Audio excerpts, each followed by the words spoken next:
ఉప్పాడు నుంచి వచ్చిన మత్స్యకార సోదరులకి, మత్స్యకార నాయకులకి,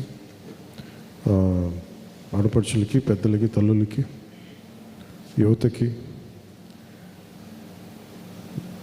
కూటమి పార్టీకి సంబంధించిన తెలుగుదేశం, జనసేన, బీజేపీ నాయకులందరికీ కూడా మనస్ఫూర్తిగా నా హృదయపూర్వక నమస్కారం. అలాగే ఈ మీటింగ్కి ప్రత్యేకించి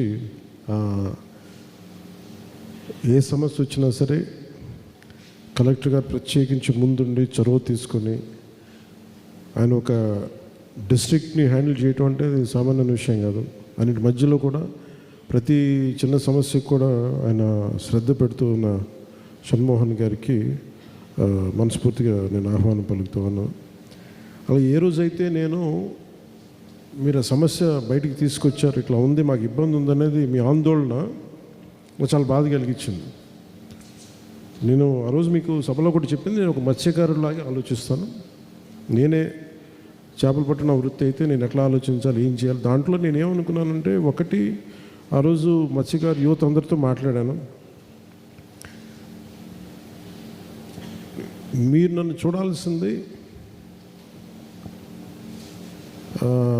లాస్ట్ టైం కొంతమంది, అంటే నేను పార్టీల పరంగా మాట్లాడుతున్నాను. ఫస్ట్ ఈ సమస్యకి ఇప్పుడు ఉప్పాడ సీ ప్రొటెక్షన్ వాల్ ఉంది.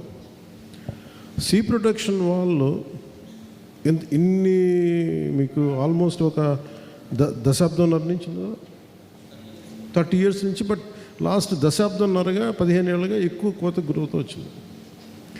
ఇది ఒకటి ప్రకృతి పరంగా ఉన్నది. దీన్ని చేసేవాడి మీదే రాళ్ళు పడతాయి. ఎవరైతే పని చేస్తానంటారో వాడి మీద ఎక్కువ రాళ్ళు పడతాయి. అంటే ఏముంటుందండి, పన్నుల చెట్టుకి రాళ్ళు పడుతూ ఉంటాయి. చేయనోడిని ఎవరు పట్టించుకోరు. నేను చేస్తుంటే ఇంకా చేయంటే మిమ్మల్ని ఏం కోరుకుంటున్నానంటే, ఇప్పుడు ఉదాహరణకి ఇప్పుడు మన జట్టి ఉంది, ఉప్పాడు జట్టి కొత్త కట్టారు. అది డిజైన్ లోపం. అది ఆ డిజైన్ లోపం వల్ల కరెక్షన్ చేయలేకపోవడం వల్ల దానికి 90 కోట్లు మళ్ళీ అదనంగా ఖర్చు పెట్టాల్సి వస్తుంది. ఇప్పుడు లాస్ట్ ప్రభుత్వంలో కూడా డబ్బులు ఎలా వెళ్ళిపోతున్నాయని చెప్పడానికి కూడా మీకు, ఇప్పుడు కాఫర్ డ్యామ్ పోలవరం, వీళ్ళు అరాకొరగా మనుషుల్ని మార్చేసి, ఏమంటుందని కన్స్ట్రక్ట్ చేసి కాంట్రాక్టర్స్ని మార్చేసి, దానివల్ల 1000 కోట్లు వృధా అయిపోయింది. అది ఎందుకు పనికిరాదు ఇప్పుడు. అందుకని మళ్ళీ కొత్తది కట్టింది. అది కేంద్ర ప్రభుత్వానికి మళ్ళీ అదనపు భారం. అది అలాగే మన ఉప్పాడది కూడా 90 కోట్లు మన అదనం ఆల్రెడీ కట్టేసాం. కట్టిన దానికి మళ్ళీ కరెక్షన్కి మళ్ళీ 90 కోట్లు అవుతుంది. సో ఇవి కూడా మీరు అర్థం చేసుకోండి. అంటే ఇవన్నీ ఎందుకు చెప్తున్నా అంటే, ఒకసారి వాస్తవాలు ఇప్పుడు కూర్చోబెట్టి మేము చేయడానికి డబ్బు ఉన్నది ఎంత అందంగా ఎంత బాధ్యతగా ఖర్చు పెట్టాలనే దాని మీదే మేము అందరం ఉంటాం. ఉన్నది పరిమితమైన డబ్బులు ముఖ్యంగా మనకు సంబంధించిన రాత్రి ఇప్పుడు ఈరోజు మనకి ఉప్పాడ సీవాల్ ఉంది, తీర ప్రాంత రక్షణ కూడా. అది ఎంత ఖర్చు అవుతుంది? 323 కోట్ల రూపాయలు ఖర్చు అవుతుంది. కానీ మనం చేసే పని, ఇప్పుడు రేపొద్దున తీర ప్రాంత రక్షణ చేస్తే అందరికీ ఉపయోగపడదు. ఈరోజు మనం చేయబట్టి ఏం జరుగుతుందంటే, నేను వెళ్ళి ప్రత్యేకించి, అది హోమ్ మినిస్ట్రీ చేయాలి, దాన్ని కేంద్ర హోంశాఖ వారి కింద ఉంటుంది. వారితో అనేక పర్యాలు మనలాగే దేశం అంతా ఇలాంటి తీర ప్రాంతం ఉన్న చోట్ల సముద్రపు కోత గురవుతున్న ప్రతి ఒక్కరు కూడా చాలామంది అప్లికేషన్లు పెట్టారు, మాకు కావాలని. నేను ప్రత్యేకించి నివేదించాను. నాకున్న బలం ఏంటి, కూర్చోబెట్టి మాట్లాడి చెప్పి మనం ఇంత అండగా నిలబడ్డాం కాబట్టి వాళ్ళు కూర్చోబెట్టి సూచనప్రాయంగా మేము తెలియజేశారు. మనకేం తెలియజేశారు, ఖచ్చితంగా దీన్ని ముందుకు తీసుకెళ్తాం. అది ఇంకొక మీటింగ్ ఏదో ఉందో, ఆ మీటింగ్ ఇప్పుడు నేను ఢిల్లీ వెళ్తున్నాను. సో నా కోరిక ఏంటంటే, ఈ టర్మ్లోనే మన తీర ప్రాంత రక్షణ గోడ మొదలవ్వాలి, అది పూర్తి అయిపోవాలని మనస్ఫూర్తి కోరిక. అంటే నేను మిగతా పార్టీ వాళ్ళగా నేను కూర్చోబెట్టి బూతులు తిట్టేసి గోళ్ళు చేసేసి ప్రతి చిన్న గొడవను పెంచి పెద్ద చేయలేదు. నేను గొడవ తగ్గించడానికి ఉంటాను, లేదంటే గొడవలను సామరస్యపూర్వకం తగ్గించి సమస్యకు పరిష్కారం వెతుకుతాను. అలాగే మొన్న అసలు ఇదంతా ఎందుకు స్టార్ట్ అయింది, పొల్యూషన్ అనేది పరిశ్రమలో ఉన్న చుట్టుపక్కల పరిశ్రమల కాలుష్యం వల్ల మత్స్య సంపద ప్రధానమైన కంప్లైంట్ ఏంటి, మత్స్య సంపద నశించిపోతుంది.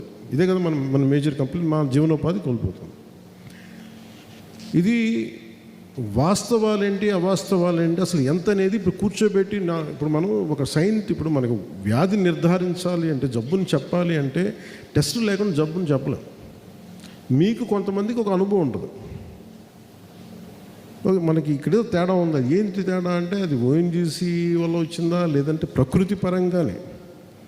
ఒకసారి సముద్రంలో కూడా ఎక్కడో పక్క దేశాల్లో ఉండే పొల్యూషన్ కూడా వచ్చి మన తీర ప్రాంతానికి చేరుతుందా కరెంట్స్ వల్ల, ఇవన్నీ తెలియదు. అందుకని మనం కూర్చోబెట్టి దాన్ని నిర్ధారించడానికి నేను డాక్టర్ జో కేడుకూడన్ అని మన ప్రిన్సిపల్స్, మన ప్రధానమైన శాస్త్రవేత్త, మన రీజనల్ మన ఐకార్ అని ఉంటుంది, Indian council of agricultural research and central marine fisheries research institute, ఇది విశాఖపట్నం రీజనల్ డైరెక్టర్. సో వారిని నేను ప్రత్యేకించి పిలిపించాను.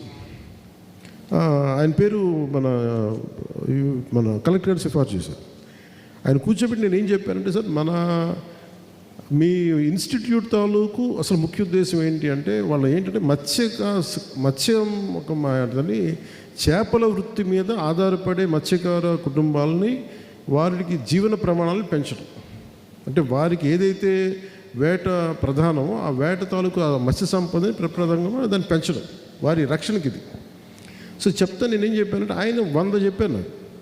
దాంట్లో ఏం ప్రాక్టికల్ అంటే, ఆయన కొన్ని చెప్పింది ఏంటి అంటే, ఒకటి మనం చేయగలిగే ఉన్నాయి. ఒకటి ముందు తీర ప్రాంత రక్షణ కూడా కాకుండా మెయిన్ ఆయనకి ఇచ్చిన గోల్ ఏం చెప్పానంటే, సార్ ఎంత పొల్యూషన్ చెప్పండి ఫస్ట్.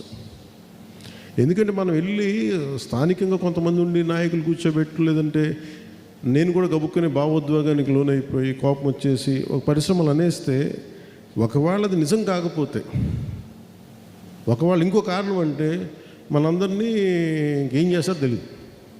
నేను అబాజ్ పాలు అయిపోతాను, మీరు మనకేమో స్టాండ్ ఉండదు. అందుకే నేనేం చెప్పాను, ఒక సైంటిఫిక్ పద్ధతిలో పెడదాం సార్, మీరు చూడండి అంటే ఆయన కూర్చోబెట్టి ఆయన చాలా కారణాలు చెప్పారు. అందుకని మేము ఒక 20 చోట్ల మేము శాంపిల్ తీసుకుంటాం. అవసరమైతే డీప్ డైవర్స్ ఉంటారు కొంతమంది మా సంస్థల్లో, మేము వాళ్ళని సముద్రం మా గర్భంలోకి పంపిస్తాం.